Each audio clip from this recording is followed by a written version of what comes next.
A liturgia da palavra deste 24º domingo do tempo comum propõe o perdão como tema central, apresentando clara continuidade com a do domingo passado, que tratou da correção fraterna, atitude que exige a capacidade de perdoar.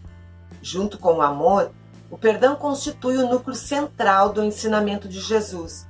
Por isso, é elemento essencial para a vida da comunidade cristã e de cada pessoa. Na primeira leitura, que é retirada do livro do Eclesiástico, representa um avanço na maneira pela qual antigamente as pessoas lidavam com as ofensas. O autor pede que renunciemos à vingança, pois somente as pessoas que se afastam de Deus é que nutrem o desejo de vingança.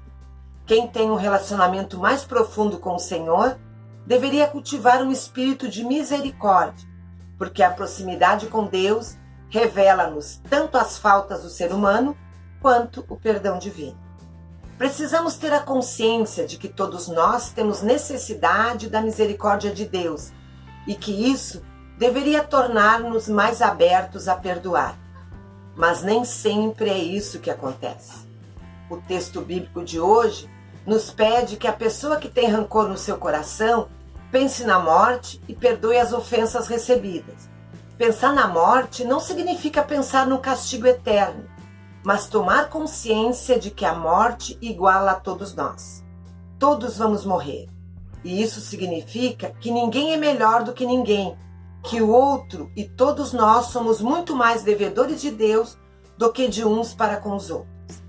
Na segunda leitura, Paulo trata especificamente das relações dos cristãos entre si, recomendando o respeito à tolerância diante das diferenças de comportamento e de mentalidade.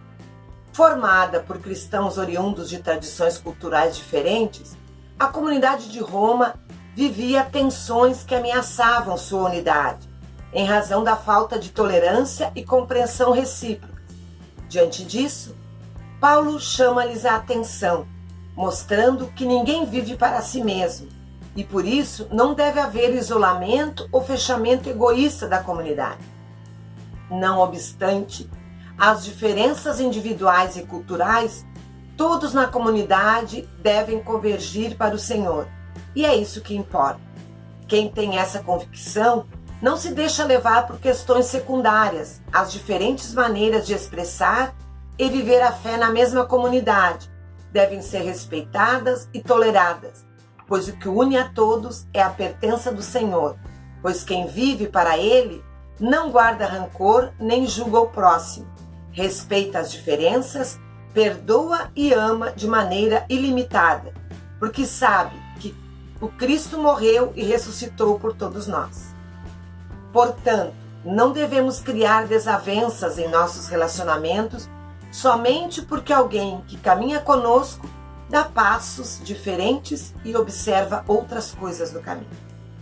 O Evangelho de Mateus vai nos falar que o perdão de dívidas e ofensas não era uma prática desconhecida do povo de Israel no tempo de Jesus. De um lado, as leis judaicas, que exigiam uma série de procedimentos. De outro, a sociedade romana, implacável e cruel, principalmente com os mais pobres.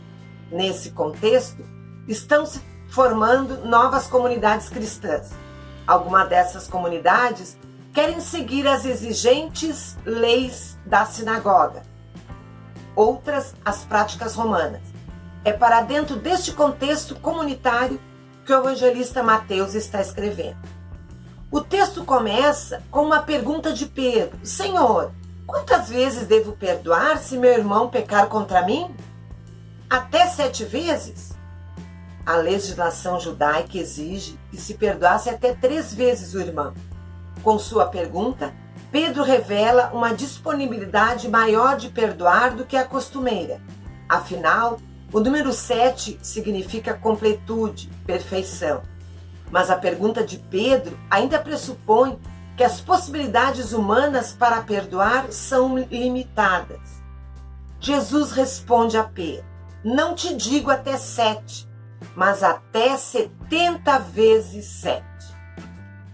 Jesus surpreende Pedro com a resposta, pois 70 vezes 7 simboliza aquilo que não é mais possível mensurar ou calcular. O perdão não pode ser calculado ou mensurado. O importante é a constante disposição de perdoar, mas não pode ter limites. Através da parábola que segue, Jesus desafia os discípulos e as discípulas a sempre terem a disposição de abertura para o perdão. Para concluir, Jesus conta uma parábola explicativa que fala do servo malvado, com dois objetivos muito claros. Primeiro, é mostrar a abundância do perdão ilimitado de Deus. Segundo, é mostrar o quanto é incoerente pedir perdão do Pai quando não há disposição em nós de perdoar ao próximo, também de modo ilimitado. A enorme fortuna perdoada pelo patrão ilustra a infinita misericórdia de Deus. A maldade do servo, ao não perdoar uma dívida pequena ao companheiro, denuncia a hipocrisia humana. Longe de comparar Deus a um patrão vingativo, apenas enfatizar que a falta de perdão entre os membros da comunidade traz consequências irreparáveis.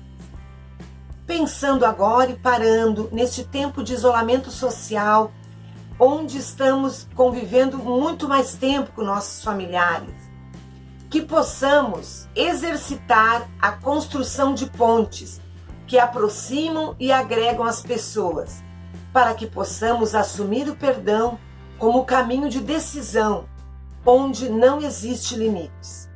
Perdoar sempre não quer dizer passividade ou omissão diante do erro e da injustiça, mas sim não guardar mágoa ou rancor. Somente pelo perdão, fruto do amor, podemos construir um mundo mais pacífico, fraterno e amoroso. Assim seja.